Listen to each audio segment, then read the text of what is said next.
మన ప్రభువు ప్రియ రక్షకుడైన యేసుక్రీస్తు నామంలో మీ అందరికీ వందనాలు తెలియపరుస్తున్నాను. ఈ విధంగా ఈ వీడియో ద్వారా మిమ్మల్ని కలుసుకోవడానికి దేవుడిచ్చిన అవకాశాన్ని బట్టి దేవుని నామాన్ని ఎంతో స్తుతిస్తున్నాను. ఈరోజు దేవుని యొక్క పరిశుద్ధ గ్రంథంలో నుండి మీకు ఒక విషయాన్ని నేను మీతో పంచుకోవాలని చెప్పి ఆశిస్తున్నాను. ఏమిటి ఆ విషయం అని అంటే భూకంపము. ఏమిటి? భూకంపము. దేవుని యొక్క సాన్నిధ్యము ఒక చోట ఉన్నట్టు, ఎక్కడన్నా దేవుని యొక్క పని జరిగింది అన్నట్టు గుర్తుగా భూకంపాన్ని కూడా దేవుడు చూపించినట్టుగా మనం చూడవచ్చు. మీరు ఒక్కసారి మీ పరిశుద్ధ గ్రంథాలు మీరు మొదటి రాజులు 19వ అధ్యాయం 11-12 వచనాలు కనుక మీరు చూస్తే, నేను తీస్తున్నాను. మొదటి రాజులు 19వ అధ్యాయం 11-12 వచనాలు కనుక మీరు చూస్తే ఈ విధంగా రాసి ఉంది. ఏంటంటే చూడండి, అందుకైన నీవు వెళ్ళి పర్వతం మీద యెహోవా సముఖంలో నిలిచి ఉండు అని సెలవిచ్చాడు. అంతటా యెహోవా ఆ వైపు నుంచి ఈ వైపుకు వెళ్ళాడు. అప్పుడు బలమైన పెనుగాలి లేచింది. యెహోవా భయానికి పర్వతాలు బద్దలయ్యాయి, శిలలు చిన్నాభిన్నములయ్యాయి. కానీ యెహోవా ఆ గాలి దెబ్బలో ప్రత్యక్షం కాలేదు. గాలి పోయిన తర్వాత భూకంపం కలిగింది, కానీ ఆ భూకంపంలో యెహోవా ప్రత్యక్షం కాలేదు. ఆ భూకంపం అయిన తర్వాత మెరుపు పుట్టింది, కానీ ఆ మెరుపులో యెహోవా ప్రత్యక్షం కాలేదు. మెరుపు ఆగిపోగా మిక్కిలి నిమ్మలంగా మాట్లాడే ఒక స్వరం వినబడింది. ఏలియా దాన్ని విని తన దుప్పటితో ముఖం కప్పుకొని బయలుదేరి గుహవాకిట నిలిచాడు. అంతలో ఏలియా, ఇక్కడ నీవేమి చేస్తున్నావా అని ఒకడు అడిగిన మాట అతనికి వినిపించింది.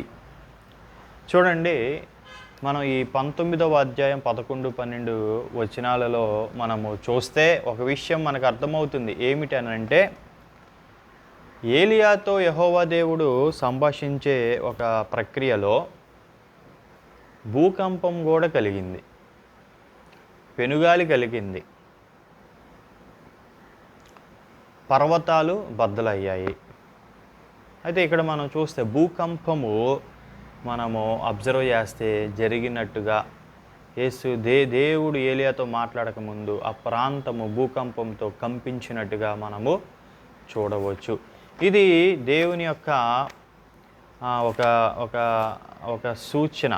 దేవుడు మానవుడితో ఉన్నాడు, దేవుని యొక్క క్రియ ఆ ప్రాంతంలో జరిగింది అని చెప్పడానికి మనం భూకంపాన్ని మనం చూడవచ్చు. అలాగే మనం అబ్జర్వ్ చేస్తే యేసుక్రీస్తు వారు సిలువ వేయబడినప్పుడు కూడా, ఆయన చనిపోయినప్పుడు కూడా సిలువ మీద భూకంపం ఒకటి కలిగింది. మీరు అబ్జర్వ్ చేయొచ్చు. ఆ భూకంపంలో దేవుని యొక్క క్రియ జరిగినట్టుగా మనము చూడవచ్చు. సో భూకంపము దేనికి సూచనగా ఉంది?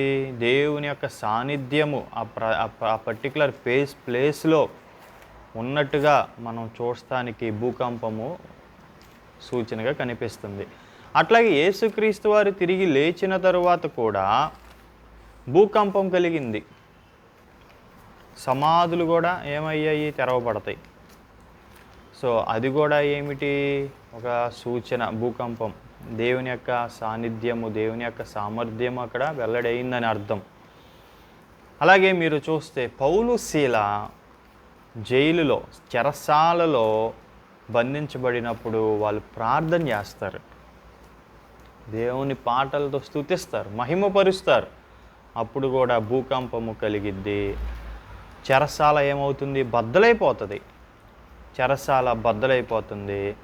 అప్పుడు మనం చూస్తే దేవుని యొక్క సాన్నిధ్యము అక్కడ ఉన్నట్టుగా, దేవుని యొక్క సన్నిధి అక్కడ ఉన్నట్టుగా ఆ భూకంపము ఒక సూచనగా మనము చూడవచ్చు.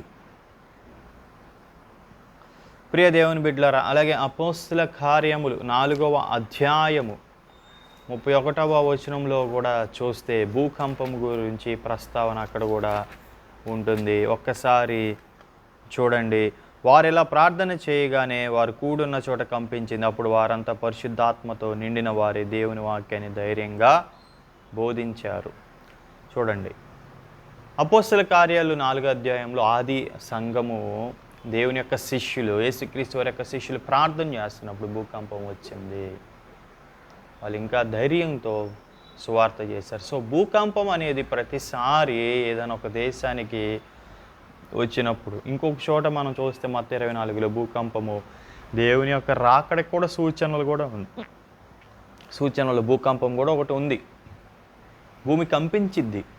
ప్రియ దేవుని బిడ్డలారా, మీరు ఒక్కసారి మత్తయి 27వ అధ్యాయం 51, 54 వచనాలు చూస్తే యేసుక్రీస్తు వారు సిలువ వేసినప్పుడు భూకంపం వచ్చింది. అలాగే మత్తయి 28:2లో చూస్తే యేసుక్రీస్తు వారు మరణం నుండి తిరిగి లేచిన పునరుద్ధానుడైనప్పుడు కూడా భూకంపం కలిగింది. సో భూకంపము అనేది రెండుగా ప్రభు రాకడికి సూచనగా ఉన్నది, దేవుని యొక్క సన్నిధి అక్కడ బయలుపడింది సూచనగా ఉంది. బలము ప్రభావం, దేవుని యొక్క బలము ప్రభావము కి సూచనగా ఉన్నది.